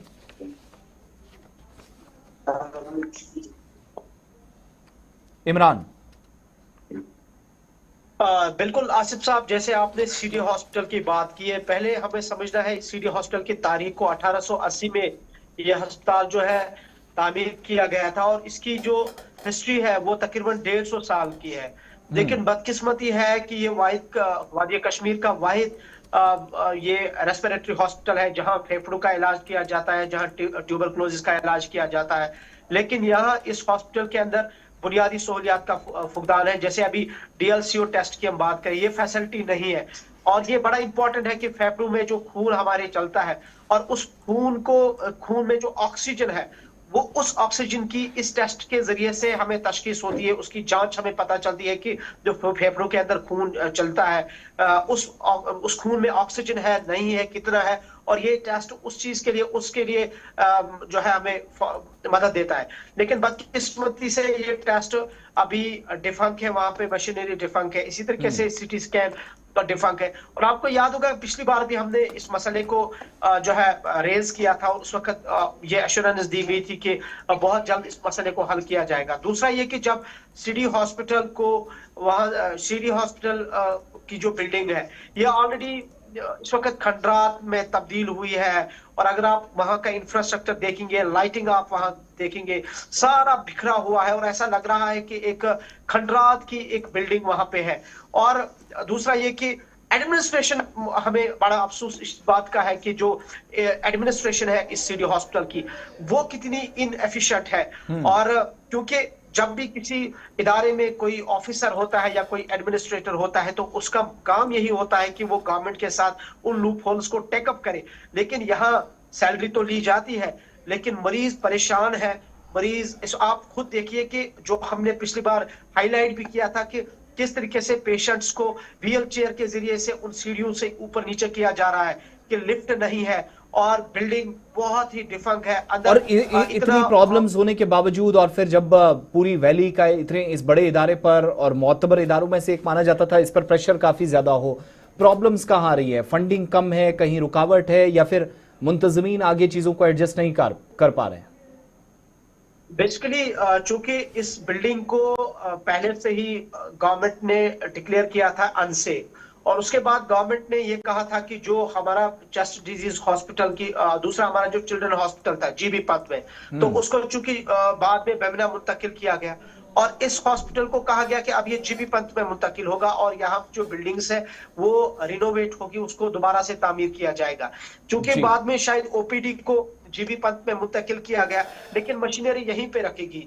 लेकिन कुल मिला के हम देख रहे हैं कि हमारा जो एक बहुत बड़ा इदारा है, ये जो हेल्थ इंस्टीट्यूशन है, ये इस वक्त खुद जो है गुहार लगा रहा है, खुद सरकार के नजर कदम का मोहताज है कि यहाँ मशीनरी डिफंक है, यहाँ इंफ्रास्ट्रक्चर खत्म है, यहाँ जो बेसिक फैसिलिटीज है, और जो कुल मिला के जिन लोगों के लिए ये हॉस्पिटल्स बनते हैं, तो लोग ही तीमारदार हो, बीमार हो, सब के सब इस यहाँ पे परेशान है। और हमने गवर्नमेंट के सामने भी, इवन के मिनिस्टर साहिबा से भी हमने इस मामले को उठाया, लेकिन इसके बावजूद कोई पेश नहीं। बहुत बहुत शुक्रिया। इमरान नाइकू श्रीनगर से हमारे साथ थे, तफसीलात उस अस्पताल के हवाले से फराहम कर रहे थे जहां मुश्किलात काफ़ी ज़्यादा हैं। एक नहीं, दो मशीन्स ख़राब हैं, फिर इंफ्रास्ट्रक्चर की वजह से काफ़ी सुर्खियों में अस्पताल रहा है। प्रोग्राम के आखिर में ज़रा एक और ख़बर आपके सामने रखें। पंजाब के अंदर गुज़श्ता दिनों एक कारोबारी की मौत हुई थी और इस केस के सिलसिले में पंजाब की पुलिस चंडीगढ़ से जम्मू कश्मीर पहुंची। कत्ल केस में अब राजौरी ज़िले में कहा जा रहा कि जो कत्ल करने वाले अफराद थे, इनका ताल्लुक राजौरी से था। अब उनके घर पर चंडीगढ़ पुलिस की तरफ से जो शूटर है, मुबैना तौर पर सुंदरबनी में उसके घर पर छापा मारा है। शार्प शूटर जो राजौरी और जम्मू से इनके रवाबित थे और कहा जा रहा कि ये सुपारी लेकर इस तरह का काम करते रहे और कई लोग इसको कॉन्ट्रैक्ट किलिंग का नाम भी दे रहे हैं। पहले ही सांबा के अंदर 3 लोग इस केस के सिलसिले में पकड़े गए, पिस्टल उनसे पकड़ी गई है। सरकारी ज़रा इस बात की तस्दीक कर रहे हैं कि जब तहकीकात चल रही है, चंडीगढ़ पुलिस ने कॉन्ट्रैक्ट किलर्स जो हायर किए गए थे, शार्प शूटर्स जिनका ताल्लुक राजौरी से और जम्मू से है, इनको लिया गया था। चंडीगढ़ पुलिस जो मुसलसल जम्मू और राजौरी पुलिस के साथ राब्ते में है, और जानकी दास का जो कत्ल हुआ था, जो कैशियर के तौर पर श्री कुमार केमिस्ट में काम कर रहा था सेक्टर 11 में चंडीगढ़ में, कई वर्षों से इसका कत्ल किया गया। फिर सीसीटीवी फुटेज जो सामने आई वो आपके सामने है, करीब से उस पर गोलियां चलाई गई हुई थी और जब कत्ल किया गया था तो तब क्रिमिनल ने काले रंग की जर्सी पहनी थी। फिर उसके बाद एसएसपी राजौरी गौरव सिकावर की तरफ से भी जानकारी दी गई कि जब उन्होंने चंडीगढ़ पुलिस की तरफ से जब ये दावा किया गया कि एक किलर यहाँ पर है, तो उन्होंने इस सिलसिले में कार्रवाई शुरू की। फैमिली के साथ रब्ता करने की कोशिश, पता चला कि सुंदरबनी से है, लेकिन इसकी फैमिली जम्मू से 10-12 साल जम्मू से या अपने राजौरी से जम्मू शिफ्ट हो गई है। उसके चाचा और बाकी रिश्तेदार सुंदरबनी में, तो वहाँ उसके बाद पुलिस ऑफिसर जम्मू और चंडीगढ़ जो मुसलसल राब्ते में थे, उसके घर पर जो पुराना घर था वहाँ तलाशी, लेकिन हाथ क्या लगा है इसकी कंफर्मेशन अभी तक मिलना बाकी है। मगर जानकी दास का जो कत्ल हुआ था, इसके तार जम्मू कश्मीर तक इस केस से जुड़े हैं, इसकी ऑफिशियल कंफर्मेशन हो गई है और इसीलिए चंडीगढ़ पुलिस जम्मू कश्मीर पुलिस के साथ मिलकर कार्रवाइयां इस वक्त जम्मू कश्मीर के मुख्तलिफ इलाकों में कर रही है। राजौरी आते आते और शार्प शूटर्स जो कॉन्ट्रैक्ट किलर्स के तौर पर जाने जाते हैं, अब कोई पुरानी रंजिश थी या कोई और केस, इसको जानना बाकी है। पुलिस वर्जन का हमें इसमें इंतजार रहेगा। वक्त यहाँ छोटे से ब्रेक का है, 10 बजने वाले ब्रेक के उस पार खबरों का एक और बुलेटिन। आसिफ रशीद और जहूर को इजाजत दीजिएगा। प्रोग्राम सलाम जेके में हमारे साथ बस इतना ही।